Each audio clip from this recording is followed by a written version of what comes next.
Welcome again to the official YouTube channel of Gyan Sagar Institute. In this video, we will solve 2022 question paper of SSC. So first question is, electron volt is a unit of energy, power, current, potential difference. Electron volt इनमें से किस चीज का unit है? ठीक है, electron volt जो है वो हम मेजर करते हैं एनर्जी के। तो इलेक्ट्रॉन वोल्ट का जो यूनिट होगा वो है एनर्जी। ठीक है, सेकंड ऑप्शन में दिया है पावर, पावर का यूनिट होता है वॉट और करंट का यूनिट होता है एम्पियर। पोटेंशियल डिफरेंस का यूनिट होता है सिर्फ वोल्ट। तो ऑप्शन नंबर 1 इसमें करेक्ट होगा। क्वेश्चन नंबर 2 है, what is the SI unit of for measuring the luminous intensity. Luminous intensity को मेजर करने के लिए कौन से एसआई यूनिट का यूज होता है? तो सबसे पहले जो ल्यूमिनस इंटेंसिटी है, ल्यूमिनस इंटेंसिटी का मतलब होता है कि एक डायरेक्शन में कितनी इंटेंसिटी से जो लाइट है वो एमिट होती है, उसको बोलते हैं ल्यूमिनस इंटेंसिटी। ल्यूमिनस इंटेंसिटी को मेजर किया जाता है कैंडेला में। ठीक है, मोल जो है, मोल को में हम मेजर करते हैं कितने नंबर ऑफ सब्सटेंस है। नंबर ऑफ सब्सटेंस को मेजर किया जाता है मोल्स में। ठीक है, ampere is the unit of current, electric current, और केल्विन यूनिट है टेम्परेचर का। क्वेश्चन नंबर 3 है, in terms of SI prefixes 10 raise to power 15 is called. इसके लिए आपको जो प्रीफिक्सेस होते हैं, ठीक है, अलग अलग होते हैं, उसको आपको लर्न करना पड़ेगा। तो इसमें से जो प्रीफिक्स हमारे पास दिया है 10 रेज टू पावर 15, ये किस चीज का एसआई प्रीफिक्स है? ठीक है, 10 रेज टू पावर 15 प्रीफिक्स होता है फेम्टो का। ठीक है, फर्स्ट ऑप्शन में एटो दिया है, इसका प्रीफिक्स होता है 10 रेज टू पावर -18। जेप्टो का होता है 10 रेज टू पावर -21। येक्टो का होता है 10 रेज टू पावर -24 और फेम्टो का होगा 10 raise to power 15। Question number 4, how many microns are there in a metre. एक मीटर में कितने माइक्रॉन्स प्रेजेंट होते हैं? तो 1 माइक्रॉन जो है वो इक्वल होता है, 1 micron is equal to 1 micrometre, और 1 micrometre is equal to 10 raise to power 6 metre. ठीक है, तो 10 रेज टू पावर 6 मीटर इसमें से कौन सा आएगा? Option number 3 correct. Question number 5 है, which among the following has the same dimension as that of the energy. इनमें से कौन सा है जिसका सेम डायमेंशंस, डायमेंशनल फॉर्मूला है एनर्जी की तरह?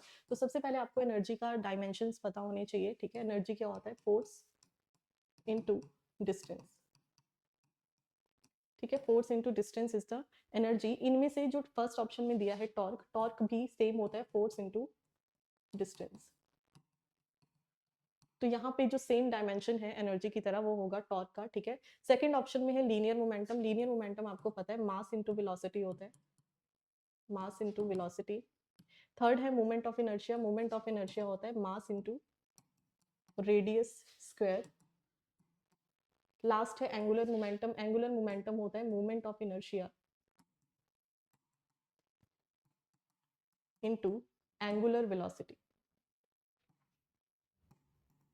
Angular velocity. ठीक है, तो ये तीनों ही ऑप्शन बी, सी और डी तीनों ही जो आपके डायमेंशंस है वो मैच नहीं हो रही हैं एनर्जी के साथ। फर्स्ट ऑप्शन इसमें करेक्ट होगा।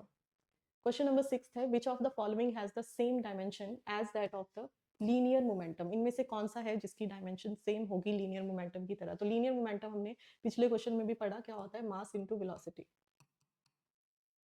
मास इनटू वेलोसिटी। ठीक है, वर्क और एनर्जी, एनर्जी का सेम ही होता है, फोर्स इनटू डिस्टेंस। ठीक है, तो ये नहीं होगा, ये भी गलत है, ये भी गलत है। स्ट्रेस जो होता है वो होता है फोर्स अपॉन एरिया। ठीक है, तो इम्पल्स जो है थर्ड ऑप्शन वो सेम होता है लीनियर मोमेंटम की तरह, मास इनटू वेलोसिटी। तो इम्पल्स इसका करेक्ट आंसर होगा।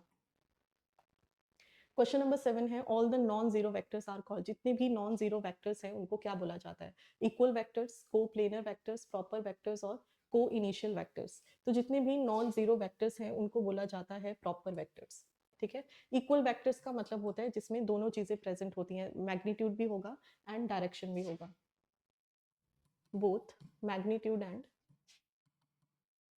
डायरेक्शन। ठीक है, सेकंड है को प्लेनर वेक्टर। को प्लेनर जो एक प्लेन पे लाई करते हैं दोनों। ठीक है, को इनिशियल वेक्टर जिनका इनिशियल का मतलब होता है जो स्टार्टिंग स्टेज होगी। ठीक है, वेक्टर्स की जो स्टार्टिंग स्टेज है वो दोनों की कॉमन होती है, इसको को इनिशियल वेक्टर्स बोला जाता है। क्वेश्चन नंबर 8 है, dash is the external energy applied on a body to change its state of rest और यूनिफॉर्म मोशन। इनमें से कौन सा ऑप्शन है जिसमें अगर आप एक्सटर्नल एनर्जी को अप्लाई करते हो किसी भी बॉडी पे तो वो उसका स्टेट ऑफ मोशन जो है वो चेंज हो जाता है, ठीक है। हीट, पावर, एनर्जी और फोर्स। तो आपको पता है इसमें अगर फोर्स एक्सर्ट किया जाता है किसी भी बॉडी पे तो वो अपने स्टेट ऑफ रेस्ट से मूव कर जाता है, ठीक है। हीट जो है वो आपको पता है टेम्परेचर से रिलेटेड होता है, तो इसमें नहीं आएगा। पावर रिलेटेड है जो आपका रेट ऑफ इलेक्ट्रिसिटी होता है, ठीक है। एनर्जी आपको पता है कैपेसिटी ऑफ किसी चीज की जो कैपेसिटी है, वर्क की जो कैपेसिटी होती है उसको बोलते हैं एनर्जी। तो ऑप्शन नंबर डी यहाँ पे करेक्ट हो जाएगा। क्वेश्चन नंबर 9 है what is represented by the product of force with displacement in the direction of force. इनमें से कौन सा है जो प्रोडक्ट ऑफ फोर्स और डिस्प्लेसमेंट जो है डायरेक्शन ऑफ फोर्स को रिप्रेजेंट करता है, ठीक है। वर्क, मोमेंटम, इम्पल्स और पावर। तो फोर्स और डिस्प्लेसमेंट हमने अभी भी पढ़ा था पिछले क्वेश्चन में, एनर्जी से रिलेटेड होता है, तो ये होगा इम्पल्स। क्वेश्चन नंबर 10 है 1 horse power is equal to approximately dash watt, ठीक है। 1 हॉर्स पावर जो है वो कितने वॉट के इक्वल होता है? 500 वॉट, 250, 750 एंड 1000। तो ये आपको पता होना चाहिए। 1 horse power is equal to 750 watt. Question number 11 in the correct of ocean energy conversion T in the OTEC stand for. इसमें आपको ये फुल फॉर्म एब्रीवेशन दी गई है, इसकी फुल फॉर्म क्या होनी चाहिए? इसमें जो टी है वो किस चीज को रिप्रेजेंट करता है? थर्मोडायनेमिक, टेक्नोलॉजिकल और टाइटल। तो इसका जो फुल फॉर्म होगा वो होगा ओशियन थर्मल एनर्जी कन्वर्जन, ठीक है। तो ऑप्शन नंबर 1 करेक्ट होगा, थर्मल। क्वेश्चन नंबर 12 है what is the name of the force with which earth pulls everything towards itself. इनमें से कौन सा फोर्स है जिसमें अर्थ जो है वो चीजों को अपनी तरफ पुल करती है, ठीक है। Thrust, resistance, air pressure and gravity. तो अर्थ का जो फोर्स होता है वो आपको पता है ग्रेविटेशनल फोर्स होता है, जिससे चीजें जो है वो उसकी तरफ अपनी तरफ चीजों को वो अट्रैक्ट करती है। तो ऑप्शन नंबर डी यहाँ पे करेक्ट हो जाएगा, ठीक है। थ्रस्ट फर्स्ट ऑप्शन में दिया गया है, ये पुश फोर्स होता है, ठीक है, जो चीजों को पुश करने में हेल्प करता है। रेजिस्टेंस जो है वो अपोजिट फोर्स होता है। दो अलग अलग सब्सटेंसेस में अपोजिट फोर्स जो एक्सर्ट होगा, ठीक है। एयर प्रेशर होता है जो एयर प्रेशर एक्सर्ट करती है हमारी सराउंडिंग में, ठीक है। एयर की वजह से जो प्रेशर क्रिएट होता है उसको बोलते हैं एयर प्रेशर। और ग्रेविटी इसका आंसर होगा। अर्थ जो ग्रेविटेशनल फोर्स को शो करता है। क्वेश्चन नंबर 13 है force of attraction between molecules of the same substance is called. दो सेम सब्सटेंस के बीच का जो फोर्स ऑफ अट्रैक्शन है उसको क्या बोला जाता है? Viscosity, cohesive force, surface tension और एडहेसिव फोर्स। तो कोहेसिव और एडहेसिव फोर्स जो है वो दोनों अपोजिट हैं, ठीक है। इसका ऑप्शन जो है वो ऑप्शन नंबर 3 करेक्ट होगा। अगर सेम सब्सटेंस के मॉलिक्यूल्स के बीच में फोर्स ऑफ अट्रैक्शन है उसको बोला जाता है कोहेसिव फोर्स, ठीक है। अगर दो डिफरेंट सब्सटेंसेस के बीच में फोर्स ऑफ अट्रैक्शन होगा तो उसको बोला जाएगा एडहेसिव फोर्स, ठीक है। विस्कोसिटी आपको पता है किसी भी लिक्विड में जो फोर्स लिक्विड डिस्प्लेस होता है किसी भी फोर्स की मूवमेंट की वजह से उसको बोलते हैं विस्कोसिटी, ठीक है। और सरफेस टेंशन जो है वो कोहेसिव फोर्स की वजह से जो चेंजेस आते हैं सरफेस पे उसको बोला जाता है सरफेस टेंशन। क्वेश्चन नंबर 14 है 1 calorie of heat energy is equivalent to approximately dash joules of mechanical energy. 1 calorie heat energy जो है वो किस चीज के कितने जूल्स के इक्वल होता है, ठीक है। 0.24, 0.48, 2.4 और 4.2। तो इसका आंसर जो है वो होगा option number D, 4.2। Question number 15 है the difference in temperature between two bodies is 30 degree Celsius. What is the difference in degree Fahrenheit, ठीक है। दो टेम्परेचर की बॉडीज जो हैं उनके बीच का जो डिफरेंस है वो है 30 डिग्री सेल्सियस। तो इसका डिग्री फारेनहाइट में कितना टेम्परेचर होगा, ठीक है। तो इसके लिए जो फॉर्मूला होता है वो होता है delta F is equal to delta C 9/5, ठीक है। इसमें जो सेल्सियस में टेम्परेचर दिया है तो कितना हो जाएगा? 30 डिग्री है, 30 इंटू 9/5, ठीक है। और इसको कैलकुलेट करके जो आपके पास आंसर आएगा वो है 54 डिग्री फारेनहाइट। 16 क्वेश्चन है 14 degree Fahrenheit is equal to how many Celsius. इसमें हमें फारेनहाइट को सेल्सियस में बताना है कितने में कन्वर्ट होगा। तो इसका सेल्सियस में जो फॉर्मूला होगा वो होगा delta C is equal to 5/9 and delta F -32, ठीक है। तो इसमें आपको फारेनहाइट की वैल्यू दी है 14, 5/9, 14 -32, ठीक है। तो इसको कैलकुलेट करके आपके पास जो ऑप्शन आएगा वो है +10। क्वेश्चन नंबर 17 है irreversible and irreversible engines are working between the same limit of temperature the efficiency of. एक रिवर्सिबल टाइप ऑफ इंजन होते हैं, एक इरिवर्सिबल टाइप ऑफ इंजन होते हैं, ठीक है। रिवर्सिबल टाइप ऑफ इंजन जो है वो इरिवर्सिबल से किन लिमिट्स में डिफरेंस है, ठीक है, या किसकी एफिशिएंसी जो है वो ज़्यादा होगी, ठीक है। तो जो रिवर्सिबल इंजन होते हैं उनकी एफिशिएंसी ज़्यादा होती है, ठीक है, कम एनर्जी में वो ज़्यादा एफिशिएंट होते हैं, जबकि इरिवर्सिबल इसके अपोजिट होते हैं। तो फर्स्ट ऑप्शन में दिया है reversible engine is greater than the irreversible engine. Reversible engine great माने जाते हैं इरिवर्सिबल के कंपैरिजन में।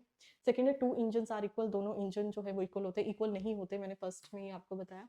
सेकंड आता है ईच इंजन इज 100%, 100%, ठीक है, ईच इंजन 100% नहीं देता, ये इरिवर्सिबल वाला जो है वो ज़्यादा एफिशिएंट होता है इन कंपैरिजन टू इरिवर्सिबल, तो ये गलत होगा। Irreversible engine is greater than the reversible engine, irreversible जो है वो ग्रेटर है रिवर्सिबल से, ये भी गलत है। Reversible are greater than irreversible, तो ऑप्शन नंबर 1 यहाँ पे करेक्ट होगा। Question number 18 which of the following statement is correct, इनमें से करेक्ट स्टेटमेंट कौन सा है। If the constituents of the medium oscillate perpendicular to the direction of wave propagation we call the wave as a longitudinal wave, ठीक है, किसी भी कोई भी कॉन्स्टिट्यूएंट है मीडियम का ऑसिलेट करता है perpendicular to the direction of wave propagation, wave propagation का जो डायरेक्शन है उसी के परपेंडिकुलर जब ऑसिलेट करेगा उस वेव को हम बोलते हैं लॉन्गिट्यूडिनल वेव, ठीक है। तो ये ऑप्शन जो है वो गलत है, उन वेव को बोला जाता है ट्रांसवर्स वेव, ठीक है, वो लॉन्गिट्यूडिनल वेव्स नहीं होती, वो ट्रांसवर्स वेव्स होती हैं।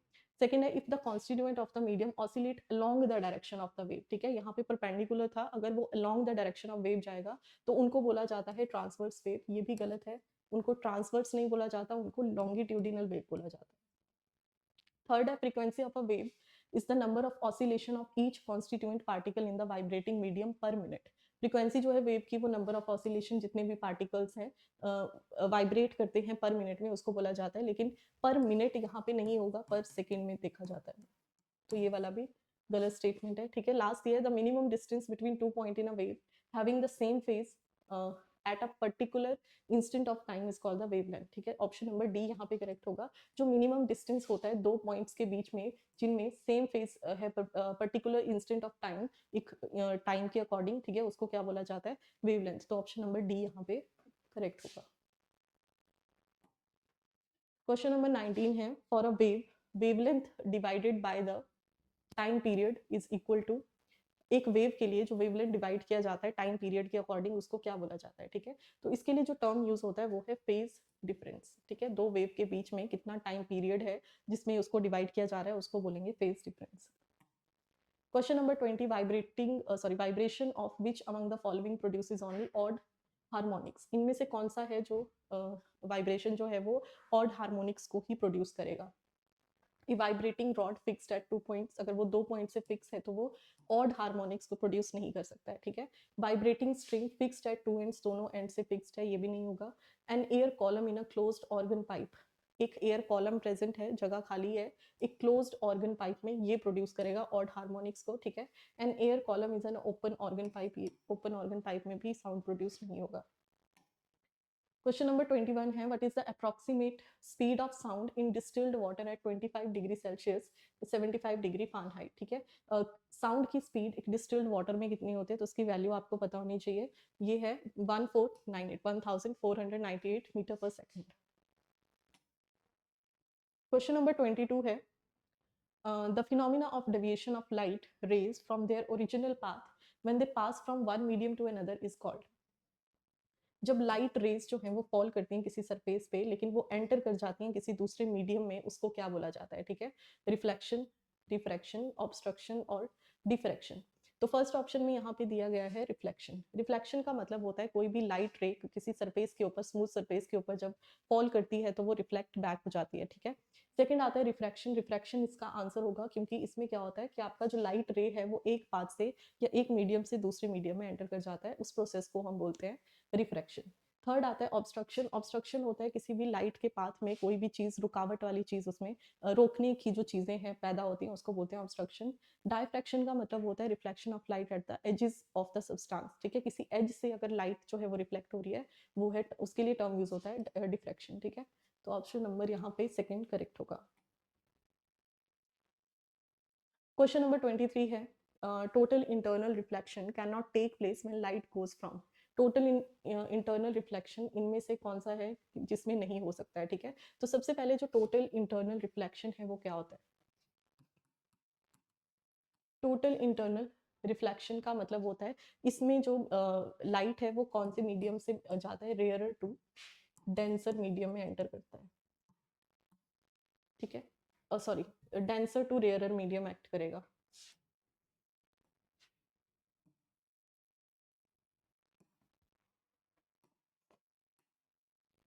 टोटल इंटरनल रिफ्लेक्शन का मतलब है जिसमें अमाउंट ऑफ लाइट जो है वो डेंसर से रेयरर मीडियम में एंटर करता है, ठीक है। तो उसमें से कौन सा है जिसमें डेंसर टू रेयरर मीडियम नहीं जा रहा है, ठीक है। ऑप्शन नंबर 1 है ग्लास टू वाटर, सेकंड है वाटर टू ग्लास, थर्ड है वाटर टू एयर और लास्ट है glass to air.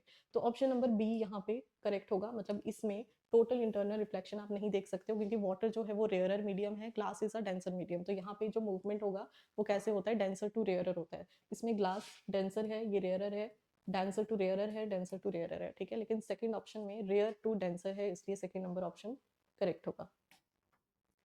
Question number 24 है which phenomena deals with the scattering of light by molecules of a medium when they are excited to vibrational energy levels। इनमें से हमें बताना है कौन सा फिनोमिना है जो डील करता है scattering of light of molecules, एक लाइट की जो मॉलिक्यूल्स हैं वो स्कैटर करते हैं when they are excited to a vibrational energy level, जब वो किसी वाइब्रेशनल एनर्जी लेवल के एक्सपोजर में आते हैं। तो ये वाला जो फिनोमिना है ये हमें बताता है रैमन इफेक्ट, ठीक है। फर्स्ट ऑप्शन में दिया है रेले इफेक्ट। रेले इफेक्ट में रेले इफेक्ट में एक्सप्लेन किया गया है कि जो स्काई का कलर है वो ब्लू क्यों दिखता है, ठीक है। स्काई कलर के बारे में बताया गया है, ना कि वाइब्रेशनल मीडियम में। ह्यूगन्स इफेक्ट में रिफ्लेक्शन और रिफ्लेक्शन के बारे में बताया गया है, रिफ्लेक्शन एंड रिफ्रैक्शन। लास्ट है मैक्सवेल इफेक्ट, इसमें इलेक्ट्रोमैग्नेटिक थ्योरी के बारे में बताया गया है, इलेक्ट्रोमैग्नेटिक थ्योरी, ठीक है। तो थर्ड ऑप्शन इसमें करेक्ट हो जाएगा, रैमन इफेक्ट। क्वेश्चन नंबर 25 है MHO is the unit of a substance. MHO इनमें से किस चीज का यूनिट है, रेजिस्टेंस, रेजिस्टिविटी, कंडक्टेंस और कंडक्टिविटी। तो MHO जो है, ठीक है, या ओहम के अपोजिट हम इसको मानते हैं, ठीक है। ओहम का यूनिट होता है रेजिस्टेंस, MHO का यूनिट होता है कंडक्टेंस। 26 क्वेश्चन है in medicine dash is a device such as small metal plate और needle that carries electricity from an instrument to a patient for treatment और सर्जरी। मेडिसिन में, ठीक है, हॉस्पिटल्स में इसमें से कौन सा डिवाइस है जिसमें स्मॉल मेटल प्लेट का यूज किया जाता है, नीडल के अंदर इलेक्ट्रिसिटी होती है जिस इंस्ट्रूमेंट की वजह से आप किसी भी पेशेंट का ट्रीटमेंट या सर्जरी के लिए हेल्प कर सकते हो, ठीक है। An electrode, a match meter, an electrolyte, a venturi meter, ठीक है। इसमें ऑप्शन नंबर ए करेक्ट होगा, इलेक्ट्रोड का यूज किया जाता है किसी भी पेशेंट के ट्रीटमेंट के लिए या सर्जरी के लिए। Question number 27, among various electrical safety devices one based on the heating effect of electric current is called A। इनमें से जितनी भी इलेक्ट्रिकल डिवाइसेस दी गई हैं इनमें से कौन सी डिवाइस है जो हीटिंग इफेक्ट से, इलेक्ट्रिक करंट से बचाने के लिए या उस पे बेस्ड है, ठीक है। Fuse, surge protector, protective relay और कैपेसिटर। तो ऑप्शन नंबर फर्स्ट इसमें करेक्ट होगा, फ्यूज का यूज किया जाता है जो भी इलेक्ट्रिसिटी है उससे कोई भी हार्मफुल इफेक्ट ना हो या उसको बचाने के लिए यूज किया जाता है, ठीक है। सर्ज प्रोटेक्टर का मतलब होता है वोल्टेज अगर ज्यादा है तो उससे कम करने के लिए उसको यूज किया जाता है, ठीक है। प्रोटेक्टिव रिले जो है वो आपके जो शॉक्स वगैरह हैं उससे रिलेटेड होता है, ठीक है। और कैपेसिटर जो है वो आपका आयंस को स्टोर करने के लिए यूज किया जाता है। तो ऑप्शन नंबर ए यहाँ पे करेक्ट हो जाएगा। क्वेश्चन नंबर 28 है coulomb per second is equivalent to. Coulomb per second किस चीज के इक्वल होगा, तो कुलम्ब जो है वो आपका किस चीज के इक्वल होता है, वोल्ट। नेक्स्ट है fuse protect an electric current from. Fuse जो है वो किस चीज से प्रोटेक्ट करता है, अभी हमने पढ़ा अगर इलेक्ट्रिक जो शॉक सर्किट्स वगैरह होते हैं उसमें यूज किया जाता है फ्यूज, तो ये प्रोटेक्ट करता है हमें ओवरलोडिंग से। क्वेश्चन नंबर 30 है of the four substances mentioned in the following option which one has the highest electrical resistivity at 20 degree Celsius as compare to the other three. Resistivity का मतलब होता है कोई भी करंट जो है वो कितना स्लो या हाई स्पीड में मूव कर रहा है उसको बोलते हैं रेजिस्टिविटी, ठीक है। तो इन फोर सब्सटेंसेस में जो मेंशन किए गए हैं ऑप्शन में इनमें से कौन सा है जिसकी सबसे ज्यादा हाईएस्ट इलेक्ट्रिकल रेजिस्टिविटी देखने को मिलती है 20 डिग्री सेल्सियस पे as compare to the other three, दूसरे जितने भी तीन दिए गए हैं, ठीक है। तो सबसे ज्यादा जो इसमें रेजिस्टिविटी होती है वो होती है मैग्नीज की। क्वेश्चन नंबर 31 है if the size of the nucleus of an atom is compared with the cricket ball, मतलब जो न्यूक्लियस का साइज है, ठीक है, उसको हम कंपेयर कर रहे हैं क्रिकेट बॉल से, then the radius of the atom is approximately equal to how many kilometres, तो जो एटम का रेडियस है वो कितना हो जाएगा, ठीक है। तो न्यूक्लियस जो क्रिकेट बॉल के इक्वल है, इसका जो रेडियस होता है वो होता है 10⁻⁻10, ठीक है, और एटम का होता है 10⁻⁻5, तो इसका जो डिफरेंस है अप्रोक्सीमेटली आएगा 5, ठीक है। तो ऑप्शन नंबर डी यहाँ पे करेक्ट होगा। क्वेश्चन नंबर 32 है waves include visible light, X rays, gamma rays, radio waves, microwaves, ultraviolet and infrared waves. इनमें से जितनी हमारे पास वेव्स दी गई हैं, विजिबल लाइट वेव्स हैं, एक्स रेज हैं, माइक्रोवेव्स हैं, ये किस चीज से रिलेटेड है? इलेक्ट्रोमैग्नेटिक, मैकेनिकल, मैग्नेटिक और इलेक्ट्रिक। तो ये जितनी भी वेव्स हैं ये कौन सी कैटेगरी में आती हैं? इलेक्ट्रोमैग्नेटिक वेव्स में। Question number 33, which of the following represent N alpha particle? इनमें से अल्फा पार्टिकल, इसमें आपको पार्टिकल्स पता होने चाहिए, अल्फा बीटा कौन से होते हैं, गामा कौन से हैं। तो अल्फा पार्टिकल्स जो इनमें से ऑप्शन है वो है option number B, helium 24। Question number 34 है with symbol having their usual meaning, which one the among is used as the standard for defining atomic mass unit? atomic mass unit को define करने के लिए कौन से symbol का use किया जाता है, ठीक है। atomic mass unit हम जो है वो measure करते हैं 1/12 of the कार्बन 12 जो है उसको उसके बेसिस पे हम उसको कंपेयर करते हैं। तो ऑप्शन नंबर ए इसमें करेक्ट होगा, C12। Question number 35, the periodic law as we know it today owes its development to. जो पीरियोडिक लॉ है वो हमें किसने दिया है, ठीक है। पीरियोडिक लॉ हमें दिया है मेंडलीव ने, ठीक है। फर्स्ट ऑप्शन में जे थॉमसन दिया गया है, इन्होंने डिस्कवर किया था इलेक्ट्रॉन को। नील्स बोहर ने हमें एक्सप्लेन किया है बोहर्स मॉडल के बारे में। अर्नस्ट रदरफोर्ड ने डिस्कवर किया है न्यूक्लियस, ठीक है, जो केमिस्ट्री वाला न्यूक्लियस जो होता है। Question number 36, in the periodic table, the highly electronegative halogens and the highly electropositive alkali metals are separated by। halogens और alkali metals को जो highly reactive हैं उनको periodic table में कौन सी gases हैं जो separate करती हैं?